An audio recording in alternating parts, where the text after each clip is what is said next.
Hey, what's up guys? Combat Critic here. Let's take a look at this upcoming fight between Beneil Dariush and Arman Tsarukyan. Let's get started. If we look at the records of these two fighters, starting with Beneil. So Beneil has 28 fights in total and he has won 22 of his 28 fights, lost 5. If we talk about his 22 wins, he has 5 via knockout, 8 of them via submission and another 9 via decision. So this man has most of his wins as submissions or decisions. If we talk about his 5 losses, he has been knocked out 4 times, so that chin is a bit suspect. And he also has a submission loss on his record. He has no decision loss, so his record when it comes to decisions is 9-0. He has never lost a decision, and he also has a draw on his record. Now let's take a look at the record of Arman Tsarukyan. So Tsarukyan has 23 fights in total. He has won 20 of his 23 fights and lost just 3. If we talk about his 20 wins, he has 8 of them via knockout, just 5 via submission and another 7 via decision. So this man has most of his wins coming by knockout or decision. If we talk about his 3 losses, he has been knocked out once prior to the UFC, and in the UFC he has 2 losses, both of them were decision losses. So his record when it comes to decision is 7-2. Now let's talk about the physical and career statistics of both these guys. Starting with the height, it is 5'10" for Dariush and it is 5'7" for Tsarukyan. So Dariush will have a 3-inch height advantage. Weight will be even at 155 pounds for both these guys. If we talk about the reach, it is 72 inches for Dariush as well as 72 inches for Tsarukyan. Talking about the stance, Dariush is a southpaw fighter whereas Tsarukyan is an orthodox stance fighter. Now let's come to the age, and if we talk about the age, Dariush is the older fighter by about 7 years and he is in his prime right now, whereas if we talk about Tsarukyan is really young. He has about 5 years to hit his prime. He has not reached that level yet, and this age gap of 7 years between these two guys can definitely play a factor in this fight. Now let's talk about the career stats, starting with the striking numbers. First up, we have the strikes landed per minute. So this signifies the number of significant strikes that you land per minute on your opponents.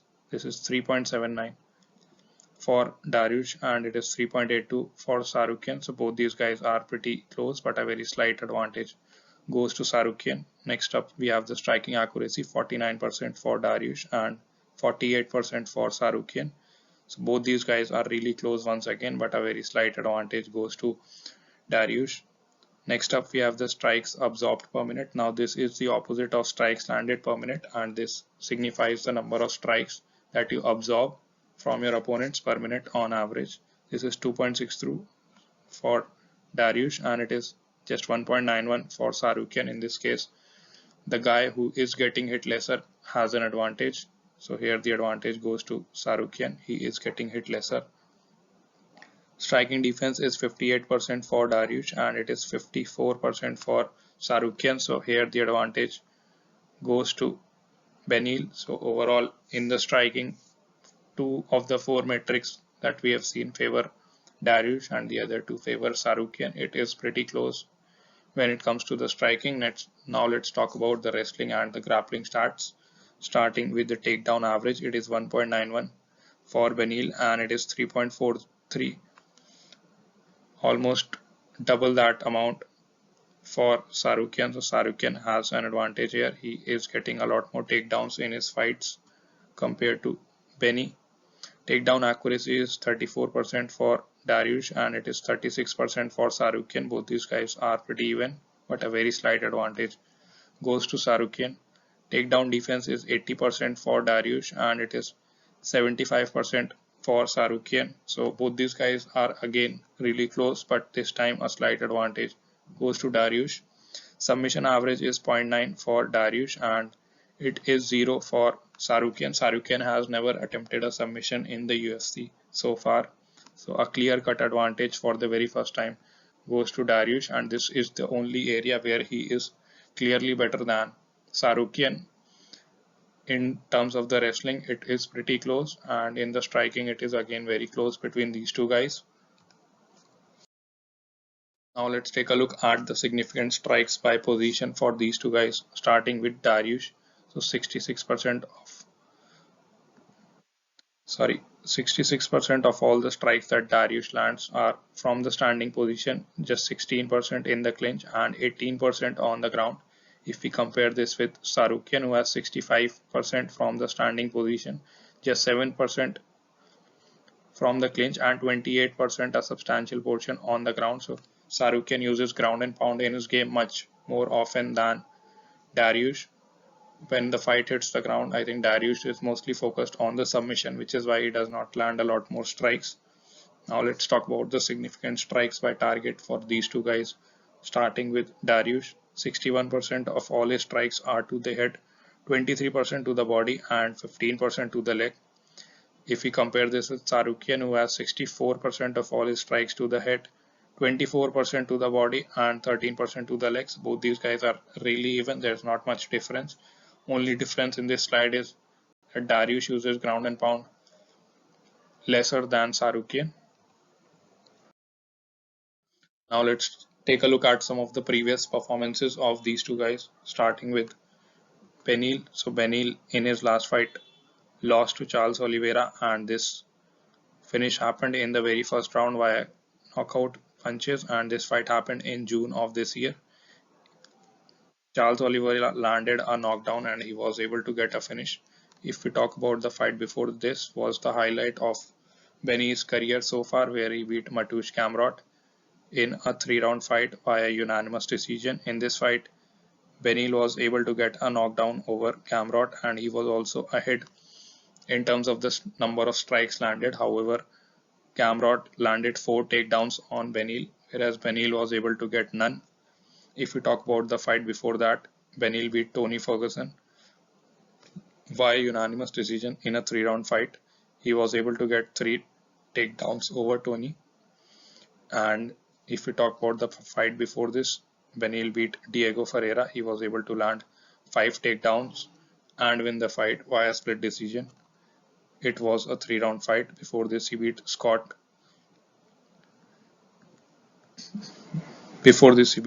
Holtzman, and this fight ended in the very first round via spinning back fist. And if we talk about the stats for this fight, Beneil was able to get a knockdown and he was ahead on the strikes column. And before this, he beat Drakkar Klose. This was also a finish which came in the second round. And in this fight, Beneil got a knockdown as well as a takedown over Klose, and he was able to win the fight.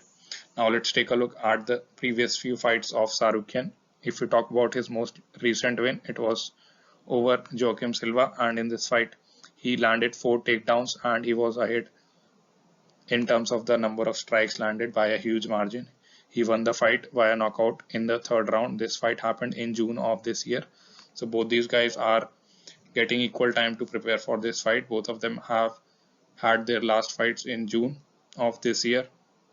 If we talk about the fight before this, Tsarukyan beat Ismagulov, who is a great wrestler. Now he's not in the UFC. I think Ismagulov retired. But in this fight, Tsarukyan was able to land 7 takedowns on Ismagulov and win the fight via unanimous decision. It was a 3-round fight. Before this was the loss to Mateusz Gamrot, and in this fight, Tsarukyan landed 95 significant strikes compared to just 81 of Gamrot. He had a takedown over Gamrot as well as a knockdown. This was a really close fight. A lot of people think Tsarukyan should have won the fight. I think Gamrot is right being the winner, but it was a really close fight, and I don't see. I mean, if you score this for Tsarukyan, I wouldn't be mad. This was a really close fight, and it was a 5-round fight. So if you talk about Beneil has never gone past the 3 rounds in the UFC so far. Whereas if we talk about Tsarukyan, this is the only time where he has gone beyond 3 rounds, and we have seen his cardio was good. It held up throughout the entirety of the fight.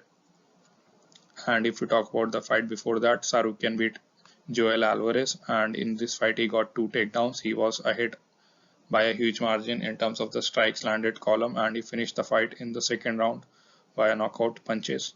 Before this, he beat Christos Giagos, and in this fight, he was able to get a knockdown and finish the fight in the very first round. And before this, he also beat Matt Fruvola via unanimous decision in a 3 round fight, and he was able to get 10 takedowns in this fight. He was pretty ahead in terms of the number of strikes landed. So both these guys have had dominant wins. Both of them use wrestling in their game and they have a bit of knockout power, not a lot, but both of these guys have had knockdowns in the UFC. What is common in these two is the Mateusz Gamrot fight. So the Mateusz Gamrot fight was really close for Tsarukyan and he lost the fight, whereas Beneil Dariush beat Gamrot decisively. The first round of the fight with Dariush was a round that Gamrot won, but the second and third round he lost, and it was a decisive win for Beneil. However, there is an age difference of 7 years, and I got this stat from MMAbets.com. It says that whenever there is a minimum age difference of 7 years between the two guys, the young fighter beats the old fighter almost 66% of the time, or 2/3 of the time, and the old fighter beats the young just 1/3 of the time. This can definitely factor in this fight. The people who are picking Tsarukyan are definitely relying on the age difference between these two guys.